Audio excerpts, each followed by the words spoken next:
नमस्कार दोस्तों, आज की इस क्लास में हम डिस्कस करेंगे एसएससी जीडी का सेट नंबर 4 जो कि जीके से संबंधित है।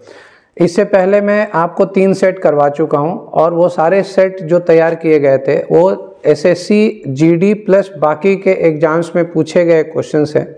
अपने आप में बहुत इंपॉर्टेंट है। एसएससी जीडी के एग्ज़ाम को भी आप बहुत हल्का समझ के न चलें, क्योंकि इसके अंदर एप्लीकेंट्स हैं वो ज़्यादा पढ़े लिखे भी हैं, तो उसी को मद्देनज़र रखते हुए एसएससी अपने एग्ज़ाम पेपर को तैयार करता है। आप जब एसएससी जीडी का पेपर दें उससे पहले आप एसएससी जीडी के जो लास्ट ईयर्स के पेपर हैं उनको एक बार ज़रूर देख लें, क्योंकि जब आप एक बार उनको देखेंगे ना तो आपको उसका लेवल पता चलेगा क्या वाकई में ये कांस्टेबल यानी कि 10th लेवल एसएससी जीडी है क्या नहीं। जब आप पेपर देखेंगे ना तब आपको लगेगा कि यार पेपर का लेवल तो कहीं इससे ज़्यादा है। तो बाद में पछताने से अच्छा है भाई कि आप पहले ही चीज़ों को समझ लें और बाद में पछताने से बचें, क्योंकि यही आपके सफलता का एकमात्र राज होगा और ये जो करेगा उसको ये बात पता होगी। अदरवाइज बेफिजूल की बातें हैं कि तुरंत हो जाएगा, इतने दिन में हो जाएगा, इतने दिन का स्ट्रेटेजी कर लो, ये प्लान कर लो। फ्रेशर स्टूडेंट्स के लिए ये सब बातें बिल्कुल बेकार हैं। आपको पहले चीज़ों को समझना और पढ़ना ही पड़ेगा। हाँ, अगर कोई फ्रेशर में भी बहुत स्मार्ट है या जानता है कि मैं कुछ कर सकता हूँ बहुत शॉर्ट टर्म में, तो उसको इसी पैटर्न को फॉलो करना चाहिए कि पहले वो लास्ट ईयर के क्वेश्चन पेपर्स को करे और उससे उस पेपर का लेवल जज करे और उसके अंदर जो क्वेश्चंस दिए गए हैं उन क्वेश्चंस को पकड़ते हुए आप अपनी तैयारी को शुरू करें, तो कहीं ना कहीं आपका स्कोर अच्छा हो सकता है। ये बिल्कुल कहना गलत है कि आप बिल्कुल सेलेक्ट हो जाए, क्योंकि आपके पीछे जो भीड़ है ना वो कई सालों से तैयारी करने वाली भीड़ है, वो कोई फ्रेशर भीड़ नहीं है। तो आप अपने लेवल को जज करें और उसके अनुसार ही अपनी तैयारी की शुरुआत करें। आइए आज की क्लास को शुरू करते हैं और आज का सेट होगा जीके जीएस का सेट नंबर 4 और इसके एक एक क्वेश्चन बहुत ही चुनिंदा और बहुत ही इंपॉर्टेंट क्वेश्चन है। बहुत ध्यान से देखिएगा और इसके अंदर जो भी पॉइंट्स हमें डिस्कस करने का मौका मिलेगा हम उन पे जो और क्वेश्चंस बन सकते हैं हम उसको भी डिस्कस करेंगे। आइए देखते हैं, पहले क्वेश्चन से शुरुआत करते हैं। पहला ही क्वेश्चन बहुत ही अपने आप में बढ़िया है। द फॉरेस्ट एक्ट यानी कि forest conservation act in India was passed in the year. Bharat में वन संरक्षण अधिनियम वर्ष डैश में पारित किया गया था। कब पारित किया गया था? 1976, 1988, 1980 या 1974 में। आप में से कितनों को ये पता है? आप पहले सोच लें, हम इसका आंसर बताते हैं। और ये एग्जैक्टली फॉरेस्ट कंजर्वेशन एक्ट है क्या, हम इस पर भी थोड़ा बहुत चर्चा कर लेते हैं। तो इसका सही जवाब जान लेते हैं भाई। इसका सही जवाब है 1980 में। तो फॉरेस्ट कंजर्वेशन एक्ट जो है वो 1980 में पारित किया गया था, इतना याद रखिएगा। इसको अमेंड भी किया गया, अमेंडेड इन, तो इसको भी साथ में आप याद कर लीजिए, अमेंडेड इन 1988। इसके अंदर संशोधन 1988 में किया गया। अब आप समझिए फॉरेस्ट कंजर्वेशन एक्ट है क्या? वन संरक्षण यानी वनों को संरक्षा प्रदान करना, उनको कटने से, खत्म होने से बचाना। भाई ये हम सब लोग जानते हैं कि वन संरक्षण बहुत ही आवश्यक है, बल्कि हमें वनों को बढ़ाना चाहिए, है ना। पेड़ पौधे हमें और लगाने चाहिए, लेकिन हम क्या कर रहे हैं? पेड़ों को काटते जा रहे हैं। भाई अगर नहीं भी काटेंगे तो हम आपकी बात मान सकते हैं कि हम रहेंगे कहाँ, क्योंकि पॉपुलेशन तो इसी स्पीड से बढ़ रही है। तो वनों को काटा जा रहा है, लेकिन इसको बचाने का प्रावधान 1980 में पारित किया गया, 1988 में इसको अमेंड किया गया। और इसकी खास बात यह है कि अगर वनों वाले क्षेत्र को अगर आप विकास की दृष्टि से इस्तेमाल करना चाहते हैं तो उसके लिए सबसे पहले सेंट्रल गवर्नमेंट ऑफ इंडिया का परमिशन लेना पड़ता है, ठीक है ना। बिना सेंट्रल गवर्नमेंट ऑफ इंडिया के परमिशन के आप किसी वन को नष्ट करके किसी विकास के पॉइंट ऑफ व्यू से इस्तेमाल नहीं कर सकते। तो आप इस बात को अपने दिमाग में रख सकते हैं और आपसे यही उम्मीद करूंगा कि आप लोग जो भी कोई नया दिन आता है, जो भी आपका सेलिब्रेशन डे होता है, उस सेलिब्रेशन के डे के दिन एक पौधा जरूर लगाएं। हम भी ये प्रयास करते हैं, आप भी इस प्रयास को जारी रखें ताकि आपको प्रॉपर मात्रा में ऑक्सीजन और उनको कार्बन डाइऑक्साइड मिल सके। चलिए, क्योंकि हम जानते हैं कि जीवन का एकमात्र साधन जो है, पहला ऑक्सीजन है और दूसरा पानी है और फिर तीसरे नंबर पे खाना और बाकी की चर्याएं आती हैं।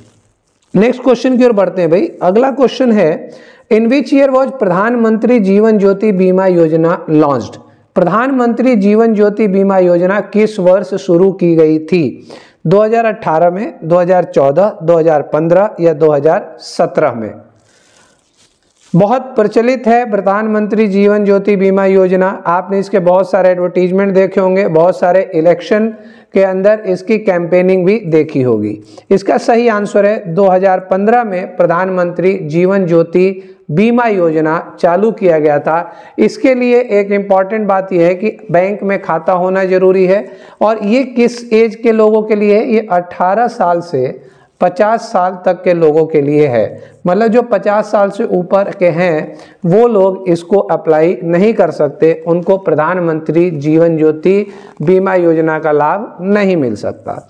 इसमें आप ध्यान रखिए कि 436 रुपये ईयरली आपको डिपॉजिट करना होता है, और डिपॉजिट क्या, ये ऑटो डेबिट होता है बैंक से, ठीक है ना। जो अकाउंट आप लिंक करेंगे उस अकाउंट से आपका 436 रुपये सालाना डेबिट हो जाता है, और ये डेबिट होता है हर साल 31 मई को, ठीक है ना। तो डेबिट की डेट जो है वो 31 मई को इसकी होती है, और साल भर की किस्त जो होती है वो 436 रुपये होती है।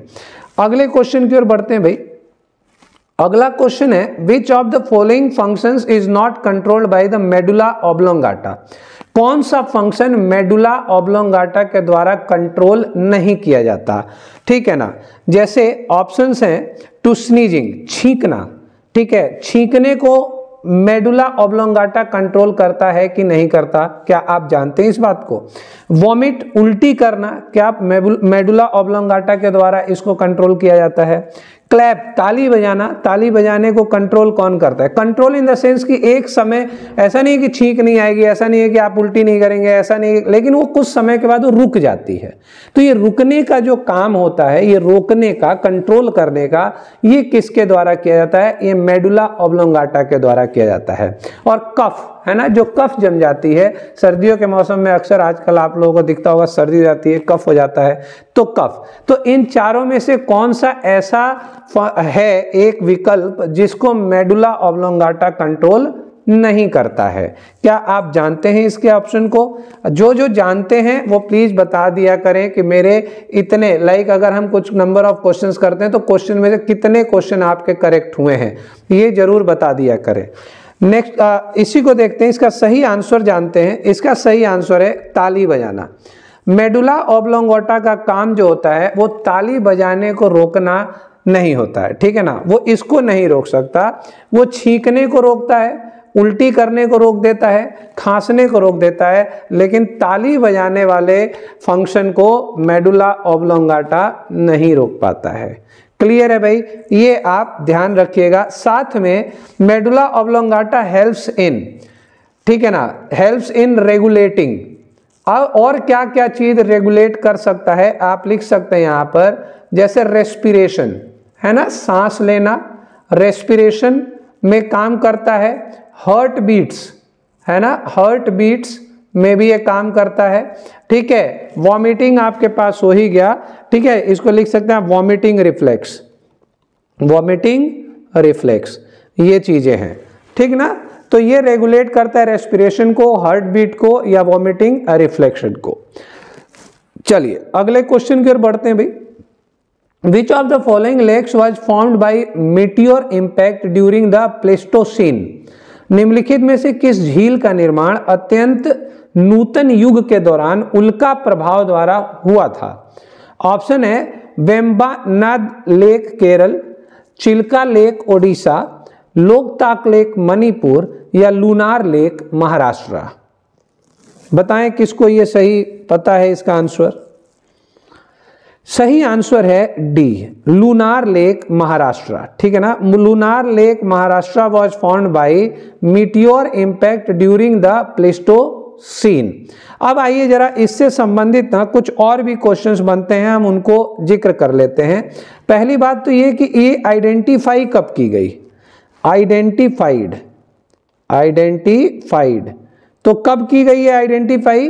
ये 1823 में आइडेंटिफाई की गई, ठीक है ना, ये आप ध्यान रखिएगा। 1823 में इसको आइडेंटिफाई किया गया। इसी में अगर पूछ दिया जाए किसके द्वारा आइडेंटिफाई किया गया, तो लिख सकते हैं आप CJE एलेक्जेंडर। किसके द्वारा? CJE Alexander. और ये कहां से बिलोंग करते हैं? ब्रिटेन से, है ना, ये ब्रिटेन से बिलोंग करते हैं। आप इसको आप ध्यान रख सकते हैं। अब ये जो लूनार झील है ये कहाँ मिलती है? तो ये मिलती है लूनार झील, लूनार लेक साइट जो है सिट्स इनसाइड किसके अंदर? डेक्कन प्लेट्यू। क्या है? डेक्कन प्लेट्यू। इसको आप याद रखें। लूनार लेक से ये कुछ और इंपॉर्टेंट बातें हैं। अगले क्वेश्चन पर बढ़ते हैं।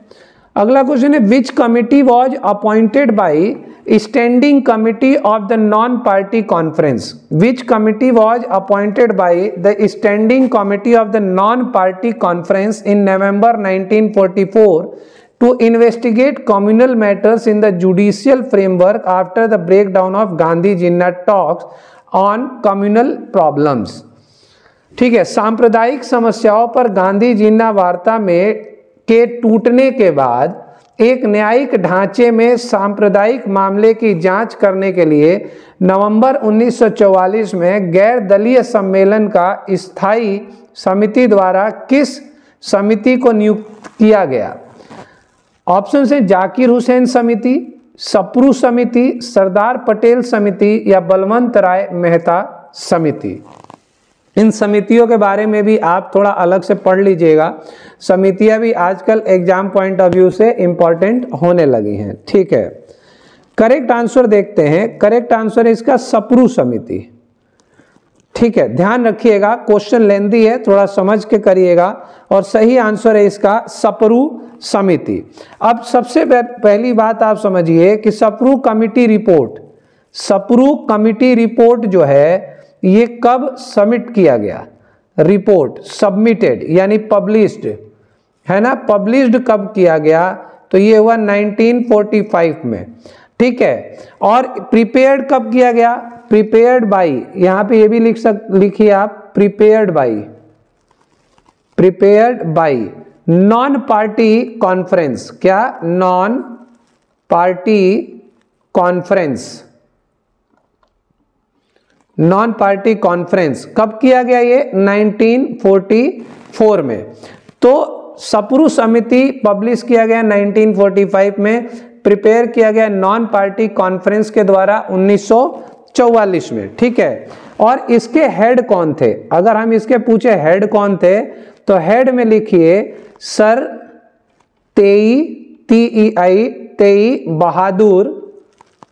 बहादुर सप्रू, सर तेई बहादुर सप्रू। और इनसे संबंधित एक खास बात और ध्यान रखिएगा, फर्स्ट मेंबर थे ये। किसके? फर्स्ट मेंबर INC के। अब INC क्या है? Indian national Congress. इससे संबंधित मैं पूरे क्वेश्चंस की एक सीरीज बना चुका हूं, आप जा करके वहां पर देखिएगा, पीछे की वीडियो में अवेलेबल है। INC की स्थापना 1885 में हुई थी। 1885 में स्थापना करने वाले थे कौन? स्थापना करने वाले कौन थे? A.O. ह्यूम, ये मैं बता चुका हूं। और पहली बैठक 1885 में हुई थी। उसके जो पहले अध्यक्ष बने थे वो W.C. बनर्जी थे। लेकिन INC के पहले सदस्य की बात अगर की जाए, पहली सदस्यता जिसने ली वो सर तेई बहादुर सप्रू थे। ध्यान रखिएगा, अपने आप में क्वेश्चन से क्वेश्चंस बनते हैं। अगले क्वेश्चन की ओर बढ़ते हैं। अगला क्वेश्चन है emperor dash honoured Mohammad Hussain al Katib Kashmiri with the title of Zarin Qalam, है ना, Zarin Qalam or the golden pen for his beautiful handwriting. सम्राट डैश ने, मतलब किस सम्राट ने मोहम्मद हुसैन अल कातिब कश्मीरी को उनकी सुंदर लिखावट के लिए, देखिए अल कातिब कश्मीरी जिसकी बहुत ही सुंदर लिखावट थी, उनको जरीन कलम का स्वर्ण कलम की या फिर स्वर्ण कलम की उपाधि से सम्मानित किया गया था। किस एम्परर के द्वारा अल कातिब कश्मीरी को, है ना, स्वर्ण कलम की उपाधि से सम्मानित किया गया था? ऑप्शन से शाहजहां, जहांगीर, औरंगजेब या अकबर? अच्छा क्वेश्चन है ना? कितनों को पता था इसको बताइएगा। इसका सही जवाब है अकबर। सम्राट अकबर ने, है ना, मोहम्मद हुसैन अल कातिब कश्मीरी को स्वर्ण कलम की उपाधि से क्या किया था? सम्मानित किया था। ठीक है, अब यहां पर अगर हम अकबर की बात करें तो अकबर किसका बेटा था भाई? अकबर था हुमायूं का बेटा, है ना। अब हुमायूं किसका बेटा था भाई? हुमायूं था बाबर का बेटा। तो मुगल चालू हो जाता है इससे, है ना। मुगल सदस्य हैं, ये सारे मुगल वंश के शासक हैं। यहाँ पर शासकों के नाम की बातें आती हैं, यहाँ से भी इंपॉर्टेंट क्वेश्चंस बनते हैं। तो नाम के लिए तो मैं आपको एक ट्रिक बता सकता हूँ, भाजी, सब्जी, फॉर, माँ, साहब, है ना। आप इसको याद कर लीजिए, इनसे आप नाम बन जाएगा बाबर, हुमायूं, अकबर, जहांगीर, शाहजहां, औरंगजेब, बहादुर शाह जफर। ठीक है, और ये बहादुर शाह जफर के बाद जो है ये डाउनफॉल आ जाता है मुगलों के शासन में। ऐसा नहीं कि मुगल वंश खत्म हो जाता है, डाउनफॉल आने लगता है, मतलब उनका जो रूल है वो थोड़ा कमजोर पड़ने लगता है, अंग्रेज काबू में ले लेते हैं उनको। ठीक है, उसको आप मिडिवल के अंदर, मुगल डायनेस्टी के अंदर आप इन चीज़ों को समझ पाएंगे, पढ़ पाएंगे। उसके लिए भी मैंने बाबर, हुमायूं, अकबर पे कुछ वीडियोज बनाई हैं, आप जा करके उनको देख सकते हैं। अगले क्वेश्चन पर आते हैं। अगला क्वेश्चन है, when the constitution of India was being drafted, है ना, जब बनाया जा रहा था constitution of India, the constituent assembly had to take into account the turmoil that India was going through. Which of the following issue was not relevant in the scenario? मतलब इन दिए गए ऑप्शन में से कौन सा रिलेवेंट नहीं था उस समय के दौरान में, जब भारत के संविधान का मसौदा तैयार किया जा रहा था। संविधान सभा को उस अशांति को ध्यान में रखना था जिससे भारत गुजर रहा था। कौन सी अशांति भारत फेस कर रहा था उस समय? उस परिदृश्य में निम्नलिखित में से कौन सा मुद्दा प्रासंगिक नहीं था? ठीक है ना, इनमें से कौन सा मुद्दा प्रासंगिक नहीं था, जो ज्यादा इशू नहीं था? Which of the following issue was not relevant in that scenario? Option है, the socio economic condition of the people was very favourable, है ना, लोगों की सामाजिक आर्थिक स्थिति बहुत अनुकूल थी।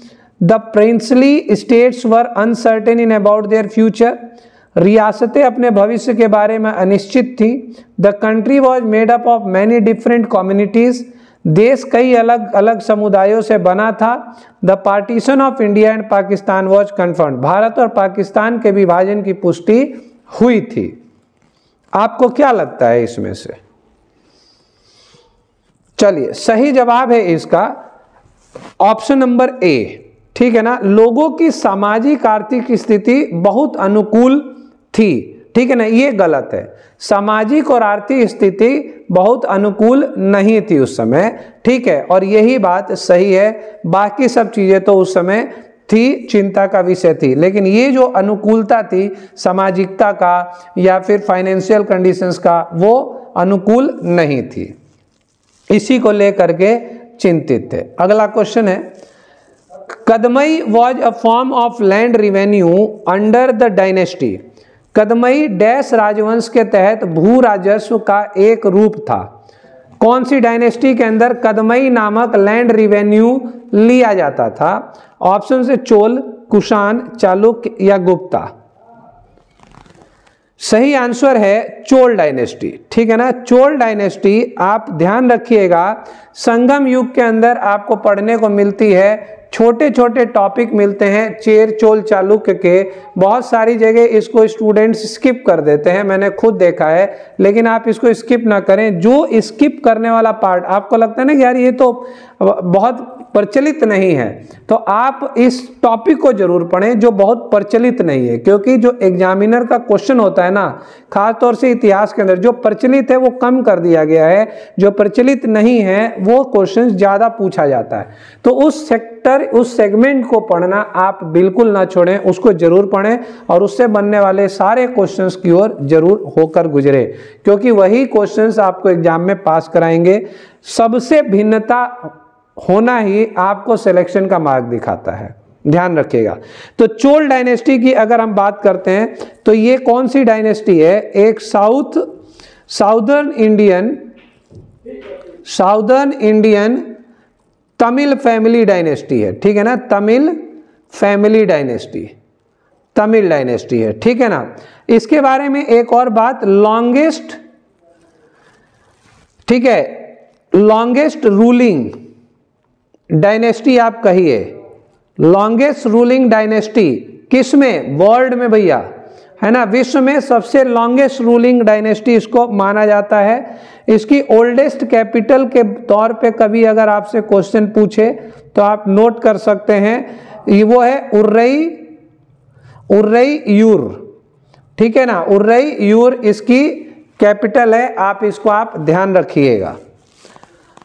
अगले क्वेश्चन की ओर बढ़ते हैं। अगला क्वेश्चन है, which of the following is not a characteristic of solid, ठीक है ना, विच of the following is not a characteristic of solid, निम्नलिखित में से कौन सी ठोस की विशेषता नहीं है, इनमें से कौन सी विशेषता ठोस की नहीं है। इन क्वेश्चंस को बड़ा ध्यान रखिएगा भाई, ये जो क्वेश्चन है ना नॉट वाले, ये अक्सर बच्चों को गलत करा जाते हैं। ये जो एक नॉट आ जाता है ना बीच में, ये अपने आप में एक इंपॉर्टेंट क्वेश्चन क्रिएट कर देता है। तो क्वेश्चन को बहुत ध्यान से पढ़ें, है ना, जरूरी नहीं है कि जो आपने पढ़ा है वही वो क्वेश्चन है, तो क्वेश्चन को पढ़ना जरूरी है। तो a solid has definite volume, solid का एक निश्चित आयतन होता है। Solid can be easily compressed, ठोस को आसानी से स्पीडिट किया जा सकता है। A solid can break when subjected to force. It is difficult for solid to change their shape, so they are hard. क्या हो सकता है, उम्मीद करता हूं ये काफी सारे स्टूडेंट्स को इसका आंसर पता होगा। चलिए, इसका सही आंसर है solid can not be easily compressed, ठीक है ना, solid can not be easily compressed. आप कोई सॉलिड वस्तु लीजिए और उसको ऐसे दबाने की कोशिश करिए, अपना मोबाइल ही ले लीजिए, ऐसे दबाइए, सॉलिड स्टेट में वो दबेगा क्या, नहीं दबेगा, ठीक है। ब्रिक ले लीजिए, ईंट ले लीजिए, दबेगा क्या, नहीं दबेगा। तो सॉलिड जो है ना वो आसानी से कंप्रेस नहीं होता है, solid can not be easily compressed, but solid has a definite volume, solid का एक डेफिनिट वॉल्यूम होता है, वो एक क्षेत्र ग्रहण करता है, ठीक है ना। उसके साथ a solid can break when subjected to force, जब सॉलिड पे कोई फोर्स लगाया जाए तो वो टूट सकता है, ब्रेक हो सकता है। It is difficult for solid to change their shape, उसका शेप बदलना बड़ा मुश्किल काम होता है। अगर ईंट ऐसी है तो उसका शेप कैसे बदलोगे भाई, उसको गोल थोड़ी कर दोगे। तो it is difficult for solid to change their shape, so they are hard, ठीक है ना, क्योंकि वो हार्ड होता है इसलिए वो कठोर होता है, शेप उसका नहीं बदला जा सकता। अगले क्वेश्चन की ओर बढ़ते हैं। नेक्स्ट क्वेश्चन है, on which day do we celebrate the festival of Holi according to Hindu calendar. Maximum students को पता होना चाहिए, हम हिंदू कैलेंडर के अनुसार होली का त्यौहार किस दिन मनाते हैं। A day after the full moon, पूर्णिमा के एक दिन बाद। ऑन न्यू मून डे, अमावस्या के दिन। A day before the full moon, पूर्णिमा से एक दिन पहले। या फुल मून डे, पूर्णिमा के दिन। ये आंसर किसको नहीं पता है वो जरूर बताएं, ठीक है ना। जो होली का त्यौहार है उसको हम फुल मून डे यानी पूर्णिमा के दिन मनाते हैं। क्लियर है। अगले क्वेश्चन की ओर बढ़ते हैं, इससे संबंधित बहुत सारी चीजें आपको पता होंगी। नेक्स्ट क्वेश्चन की ओर बढ़ते हैं। अगला क्वेश्चन है, which of the following events occurred in the year 1856। 1856 में निम्न में से कौन सी घटना हुई थी। ऑप्शन है, तांतिया तोपे वॉज कैप्चर्ड, तांतिया तोपे को पकड़ लिया गया। ट्राइड टू एस्केप, तांतिया तोपे भागने की कोशिश किए। एंड वॉज किल्ड, और उनको मार दिया गया। दूसरा ऑप्शन है, Awadh was captured by the British east India company, Awadh पे कब्जा कर लिया गया ब्रिटिश ईस्ट इंडिया कंपनी के द्वारा। अगला ऑप्शन है, मंगल पांडे वॉज हैंग्ड, है ना, मंगल पांडे को फांसी दी गई थी। Bahadur Shah Zafar was sent to Rangoon jail, Bahadur Shah Zafar को रंगून के जेल में भेज दिया गया था। निम्न में से क्या सही है। ओके, चलिए, अगर आपने Awadh was captured by the British east India company किया है तो बिल्कुल सही है। इसके अंदर दो ही ऑप्शन आपके फंसेंगे। मैं आपको बता देता हूं एलिमिनेशन ऑफ ऑप्शंस कैसे करना होता है। जैसे मंगल पांडे वॉज हैंग्ड, नहीं भाई, 1857 की क्रांति में मंगल पांडे एक मुख्य रोल उन्होंने अदा किया, ठीक है ना। Face of the 1857 revolution Mangal Pandey थे। तो यानी कि इनको फांसी 1857 या उसके बाद दी गई, तो ये ऑप्शन तो इसके लिए गलत हो गया। Bahadur Shah Zafar was sent to Rangoon, ये भी 1857 की क्रांति में हिस्सा लेने की वजह से इन्होंने क्या किया, मेरठ के लोगों का समर्थन किया। इसकी वजह से इनको आफ्टर 1857 या 1857 में इनको रंगून भेजा गया। तो ये 1857 या उसके बाद की कहानी है, तो ये उसका हिस्सा नहीं बनते हैं, ठीक है। अब तात्या तोपे वॉज कैप्चर ट्राइड, ये दो चीजें रह गई। लेकिन उस समय क्या चला था, उस समय ईस्ट इंडिया कंपनी के द्वारा जो राज्य थे उनको कब्जा किया जा रहा था, ठीक है ना। तो Awadh was captured by the British east India company 1856 में, इसका आप ध्यान रखिएगा। अब इसके अंदर आप लिखिए, ये जो इसका ऑर्डर आया था, ऑर्डर्ड बाई में नाम किसका आता है, लॉर्ड डलहौसी का। आप इसको ध्यान रखिएगा, लॉर्ड डलहौसी के ऑर्डर पर इसको कैप्चर किया गया था। और कैप्चर करने के लिए एक पॉलिसी आई थी, पॉलिसी थी डॉक्ट्राइन ऑफ लैप्स। क्या थी, डॉक्ट्राइन ऑफ लैप्स, ठीक है। इसके अंदर क्या होता था कि जो भी राज्य हैं उन पे ब्रिटिश ईस्ट इंडिया कब्जा कर सकती थी, चाहे वो युद्ध करके, चाहे वो उनको अपने साथ करके, कैसे भी जो राज्य थे उनको अपने अधीन करना था, ठीक है। अब अगर हम बात करें अवध का शासक कौन था उस समय, रूलर कौन था, तो अवध का शासक था वाजिद अली शाह। वाजिद अली शाह।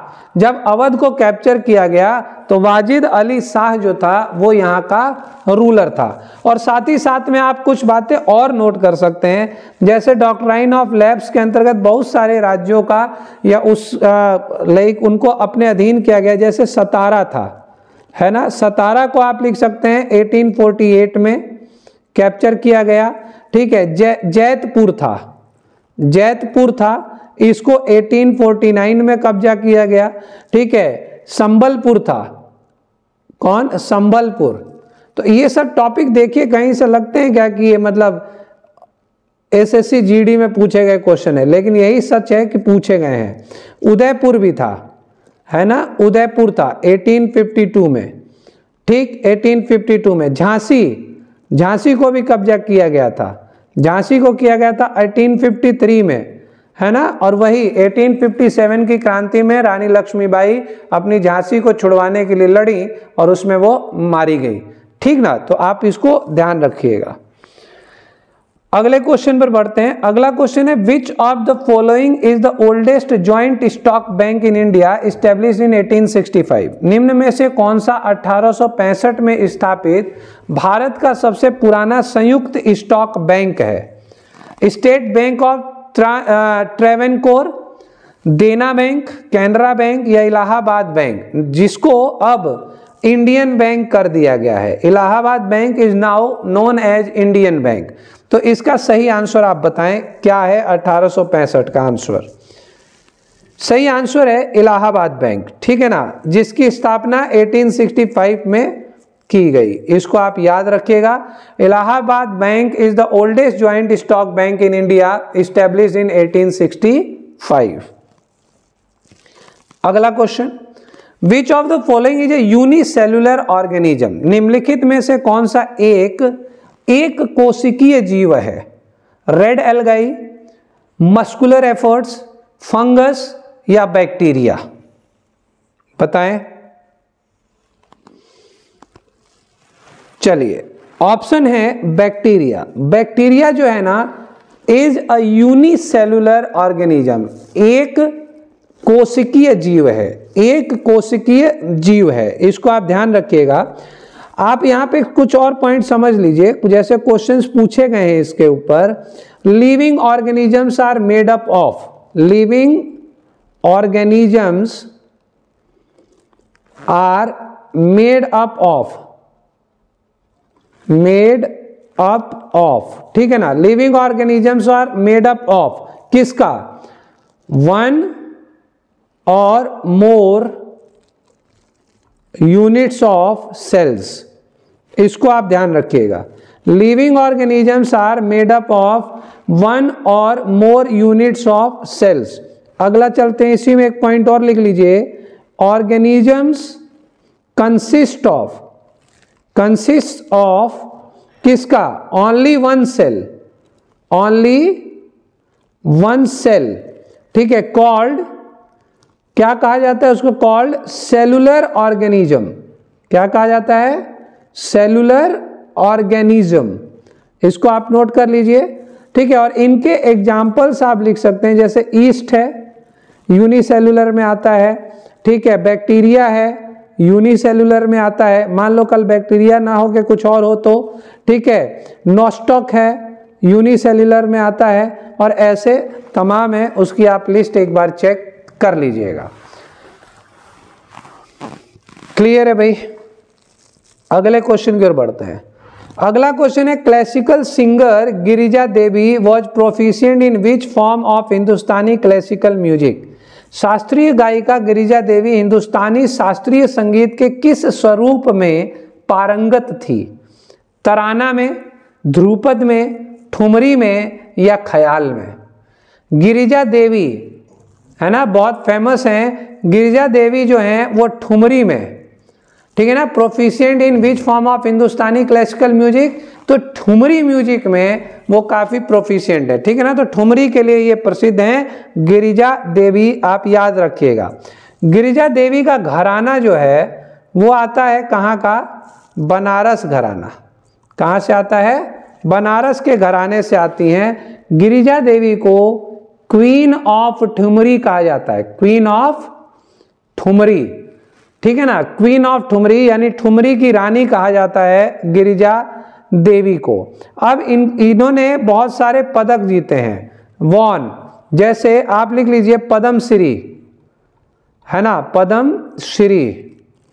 ये इनको कब मिला है, 1972 में मिला है। इसके बाद लिखिए पद्म विभूषण, पद्म विभूषण, पद्म विभूषण इनको मिला है 1989 में। और इसके बाद मिला है पद्म विभूषण, पद्म विभूषण। तो अवार्ड्स के बारे में भी थोड़ा आप पढ़ लीजिएगा, कौन सा अवार्ड कब किसको कैसे दिया जाता है। वैसे हम लेकर आएंगे अवार्ड से भी संबंधित, जो इनके अंदर क्वेश्चन से क्वेश्चन बन रहे हैं, हम उन पर भी वीडियोज क्लास लेकर के आएंगे। आप बस कनेक्ट रहिए, देखते रहिए, सपोर्ट करते रहिए। अगले क्वेश्चन की ओर बढ़ते हैं। Which of the following states of India had the highest density of population according to the 2011 census? 2011 की जनगणना के अनुसार भारत के निम्नलिखित में से किस राज्य में जनसंख्या का सबसे अधिक घनत्व था? 2011 की जो जनगणना हुई थी उसमें सबसे ज्यादा जनसंख्या घनत्व किस राज्य में पाया गया था? ऑप्शन है सिक्किम, बिहार, मध्य प्रदेश या उत्तर प्रदेश। करेक्ट आंसर देखते हैं। करेक्ट आंसर है इसका बिहार, ठीक है ना। बिहार में सबसे ज्यादा घनत्व पाया गया था 2011 की जनगणना के अनुसार। कितनी डेंसिटी थी भाई?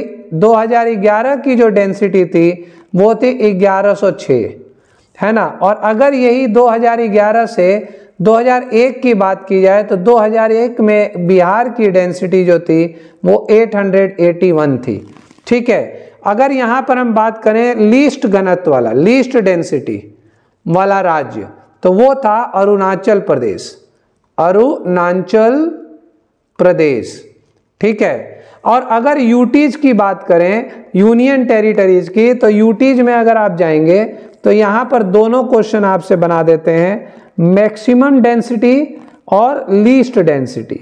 तो मैक्सिमम डेंसिटी वाला जो था वो दिल्ली था, और यहां पर जो लीस्ट वाला था वो अंडमान निकोबार था। क्लियर है? ये आपको याद रखना चाहिए। अगला चलते हैं भाई, नेक्स्ट क्वेश्चन है, who among the following is the first Indian female cricketer to play 200 one day international ODI matches? वह पहली महिला क्रिकेटर जिसने 2 एक दिवसीय अंतर्राष्ट्रीय मैच खेला है। क्रिकेट प्रेमी जो हैं क्या वो सिर्फ मेल क्रिकेटर्स को ही जानते हैं या फीमेल क्रिकेटर्स में भी दिलचस्पी रखते हैं, वो इसमें बताएं कितनों को इसका आंसर पता है। ठीक है, लास्ट ऑफ द क्लास जो होगा उसमें आप जरूर इस बात को मेंशन करें कि भैया टोटल क्वेश्चन में से कितने आपके करेक्ट हो गए हैं, ये थोड़ा आप मेंशन किया करें। इससे पता रहता है कि हमारे जो लाए गए क्वेश्चंस हैं या ढूंढे गए क्वेश्चंस हैं वो कितने अनकॉमन है। ठीक है ना, तो इससे थोड़ा सा अपने को भी मोटिवेशन मिलता है कि हम सही ट्रैक पर जा रहे हैं और कुछ नया देने का प्रयास आपको कर रहे हैं। चलिए ऑप्शन है अनुजा पाटिल, मिताली राज, पूनम यादव या दीप्ति शर्मा। सही आंसर है मिताली राज। मिताली राज वह पहली महिला क्रिकेटर हैं जिसने 200 वनडे इंटरनेशनल मैचेस खेले हैं। ठीक है, अब अनुजा पाटिल कौन है भाई, ये भी क्रिकेटर हैं। ठीक है, यहाँ आपसे कुछ क्वेश्चंस पूछूंगा बताने के बाद, जरा आप मुझे बताइएगा कि क्या मतलब इसका मतलब है। जैसे अगर हम बात करते हैं, ये right arm off break bowler है, ऑफ ब्रेक बॉलर है, तो भाई मुझे आप बताएं क्या आप डिफाइन कर सकते हैं right arm off break bowler क्या होता है, थोड़ा बताइएगा। ठीक है ना, पूनम यादव के बारे में अगर हम बात करें तो ये भी क्रिकेटर हैं, ये भी महिला क्रिकेटर हैं। ठीक, और इनकी खास बात क्या है, ये लेग स्पिन बॉलर है, लेग स्पिन बॉलर है। लेग स्पिन बॉलर क्या होता है ये भी थोड़ा कमेंट में आप मेंशन करके बताएं। अगर हम दीप्ति शर्मा की बात करते हैं तो ये ऑलराउंडर है, ऑलराउंडर के बारे में तो अपने को पता है। ठीक है, जरा इन दोनों के बारे में क्रिकेट प्रेमी लोग मेरी सहायता करें। अगले क्वेश्चन की ओर बढ़ते हैं। अगला क्वेश्चन है which of the following rivers flow through Tibet, India and Bangladesh. बहुत ही इंपॉर्टेंट क्वेश्चन है, कई बार पूछा गया है, कई तरीके से पूछा जाता है। निम्नलिखित में से कौन सी नदी तिब्बत, भारत और बांग्लादेश से होकर बहती है। ऑप्शन है ब्रह्मपुत्रा, यमुना, नर्मदा या गंगा। ठीक, जिसको इसका सही आंसर है भाई बहुत बहुत मुबारक हो, क्योंकि ये बहुत बार पूछा गया क्वेश्चन है। ठीक है ना, ब्रह्मपुत्रा। लेकिन अब इससे संबंधित मैं आपको कुछ और क्वेश्चन बताता हूं जो एग्जाम्स में अलग अलग तरीके से पूछा गया है। ओरिजिनेट्स, भैया ये कहां से बन के निकलती है, तो लिख लीजिए CHOMA, पहले इसको लिखिए। ठीक है, Jung, चौम Jung डुंग glacier, Dong glacier. ठीक है ना, थोड़ा अटपटा नाम है, याद रखने में दिक्कत हो सकती है। ठीक है ना, ये कहां पर है, कैलाश, ठीक है ना, मानसरोवर में, कैलाश मानसरोवर लेक। ठीक है ना, तो कैलाश मानसरोवर लेक से चोमांग युंग डुंग ग्लेशियर से निकलती है। अब यहाँ पे आइए आप, जैसे यहाँ पर तिब्बत शब्द का यूज किया गया है, तो तिब्बत में इसको क्या कहा जाता है, तिब्बत में इसको कहा जाता है सांगपो। ठीक है ना, कई बार क्वेश्चन ये पूछा गया है कि ब्रह्मपुत्र नदी को तिब्बत में किस नाम से जाना जाता है, तो सांगपो नाम से जाना जाता है, टी साइलेंट रखिएगा। ठीक है, अरुणाचल में इसको किस नाम से जाना जाता है, अरुणाचल प्रदेश में इसको आप आएंगे तो दिहांग नाम से जाना जाता है। किस नाम से जाना जाता है भाई, दिहांग से। और असम में अगर आप आएंगे तो असम में ब्रह्मपुत्रा को ब्रह्मपुत्रा कहा जाता है। ठीक है ना, ब्रह्मपुत्रा, असम में इसका नाम ब्रह्मपुत्रा होता है। ठीक है, और जब ये बांग्लादेश में प्रवेश कर जाती है तो बांग्लादेश में इसे जमुना नाम दिया गया है, जमुना नाम दिया गया है। अच्छा, यहाँ पर एक बात समझिए, असम में एक माजुली है ना, माजुली आइलैंड है, ये विश्व का सबसे बड़ा आइलैंड है जो ब्रह्मपुत्रा नदी के द्वारा बनाया जाता है। ठीक है ना, ठीक, the Majuli is the riverine island. Riverine island का मतलब नदी के द्वारा बनाया गया जाना, विश्व का सबसे बड़ा जो आइलैंड है वो माजुली है और असम में स्थित है, इसको आप ध्यान रखिएगा। अगले क्वेश्चन की ओर बढ़ते हैं। Who has become the first woman medical officer of the Indian Army to be deployed in Siachen? Siachen में, ठीक है, सियाचिन में चिकित्सा अधिकारी बनने वाली पहली महिला कौन बनी है? ऑप्शन है गीतिका कौल, आरती सिन्हा, अनन्या ठाकुर या आयुषी सिंह।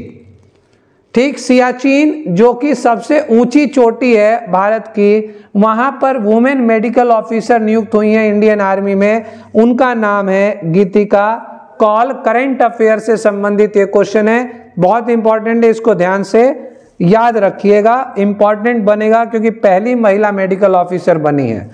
नेक्स्ट क्वेश्चन है, in which state did prime minister Narendra Modi unveil the statue of Chhatrapati Shivaji Maharaj? प्रधानमंत्री नरेंद्र मोदी ने किस राज्य में छत्रपति शिवाजी महाराज की प्रतिमा का अनावरण किया? ऑप्शन है गोवा, राजस्थान, महाराष्ट्र या हरियाणा। उम्मीद करता हूं ये क्वेश्चन तो भाई मैक्सिमम लोगों को पता होगा, ठीक है ना। छत्रपति शिवाजी महाराज की मूर्ति कहाँ लगाई जा सकती है? ठीक है, करेक्ट आंसर है महाराष्ट्र में, ठीक है ना। महाराष्ट्र में इसका अनावरण किया गया, किसके द्वारा? नरेंद्र मोदी जी के द्वारा। राजकोट फोर्ट, याद रखिएगा, राजकोट फोर्ट, ठीक है ना, इन सिंधुदुर्ग, इन सिंधुदुर्ग। क्लियर है, ये बात आप ध्यान रखिएगा। तो छत्रपति शिवाजी की मूर्ति का अनावरण किया गया नरेंद्र मोदी जी के द्वारा महाराष्ट्र में। अगला क्वेश्चन है, where was the IBA junior world boxing championship 2023 held? IBA junior world boxing championship निम्न में से कहां आयोजित किया गया? ठीक है ना, 2023 का। ऑप्शन है आर्मीनिया, तुर्की, चाइना या इंडिया। करंट अफेयर पढ़ने वाले बच्चे बताएं, जाने क्या है इसका सही आंसर? आर्मीनिया, तुर्की, चाइना या इंडिया? सही आंसर है आर्मीनिया, ठीक है ना। IBA का जूनियर वर्ल्ड बॉक्सिंग चैंपियनशिप जो हुआ 2023 का, वो आर्मीनिया में हुआ। आर्मीनिया में हुआ, इंडिया पार्टिसिपेट किया है इसके अंदर, आप ध्यान रखिएगा, पार्टिसिपेट किया है इंडिया ने। और इंडिया ने क्या क्या जीता, तो आप यहां से समझिए, इंडिया ने 3 गोल्ड जीते, ठीक है, 3 गोल्ड जीते हैं, 5 सिल्वर जीता है इन्होंने, इंडिया ने 5 सिल्वर जीता है इसमें, और 1 ब्रॉन्ज जीता है। क्या जीता है? 1 ब्रॉन्ज जीता है। अब 3 गोल्ड की अगर हम बात करें तो ये थोड़ा इंपॉर्टेंट हो जाता है, लिख लीजिए। एक है आकांक्षा, आकांक्षा ने गोल्ड जीता है, दूसरी है आपका परी, और तीसरी है आपकी निशा। ये 3 लड़कियों ने गोल्ड जीता है IBA junior world boxing championship 2023 में जो कंडक्ट की गई। और ये क्या है? 70 kg वेट में जीता है, परी ने 48 किलो वेट में, और निशा ने 52 kg वेट में ये जीता है gold IBA junior world boxing championship 2023 में। ठीक है दोस्तों, तो ये अकॉर्डिंग टू GD पेपर है, पूछे गए क्वेश्चंस हैं, कुछ भी ऐसा हार्ड अपनी तरफ से नहीं बनाया गया है जिसको आप देख करके ये कहें कि भाई ये तो लेवल ही नहीं हो सकता क्वेश्चन का। तो ये जो लेवल है क्वेश्चन का प्रॉपर GD का है। करंट अफेयर जो डाले गए हैं वो पुराने हटा करके नए करंट अफेयर डाले गए हैं, जो उम्मीद किया जाता है कि उसी के अनुसार क्वेश्चन इसके अंदर पूछे जाएंगे। आप तैयारी करते रहिए, जिस तरह के क्वेश्चन है उन तरह के टॉपिक्स को जरूर पढ़ें, अंदर तक घुस के पढ़ें, ठीक है ना, बहुत तरीके से प्लान करके जो जो क्वेश्चन आप सोच सकते हैं कि ये कुछ नया सा लग रहा है, आप उसको जरूर मार्क करें, क्योंकि वो क्वेश्चन एग्जाम का क्वेश्चन बन सकता है। ठीक है दोस्तों, उम्मीद करता हूँ आज की ये क्लास आपके लिए ठीक रही, बेनिफिशियल रही होगी। ऐसी ही क्लास के लिए हम अगली क्लास में फिर आएंगे, आप कनेक्ट रहिए, है ना। अगर आपको हमारे यहाँ ऑफलाइन क्लास की रिक्वायरमेंट है, अगर आप इस रीजन से बिलोंग करते हैं या इसके आसपास से इजीली अप्रोच कर सकते हैं, तो आप दिए गए एड्रेस या फ़ोन नंबर पर कांटेक्ट करें। जो दूर हैं तो वो डिस्टेंस लर्निंग अप्रोच कर सकते हैं, जो कि जूम के द्वारा है। ये क्लास भी फेस टू फेस होती है, इसमें कोई डाउट नहीं रहता है, कोई कमेंट बॉक्स में क्वेश्चन पूछने के ऑप्शंस नहीं है, ठीक है ना। फेस टू फेस समझिए, फेस टू फेस आप डाउट करिए और ख़त्म करिए। आपको ये सेशन भी बिल्कुल क्लासरूम सेशन की तरह ही मिलता है, बस आपके पास नेटवर्क थोड़ा ठीक होना चाहिए, जूम कनेक्टिविटी होनी चाहिए, आपको क्लास मिल जाएगी। इस नंबर पर आप इस तरह की क्लास के लिए कनेक्ट हो सकते हैं।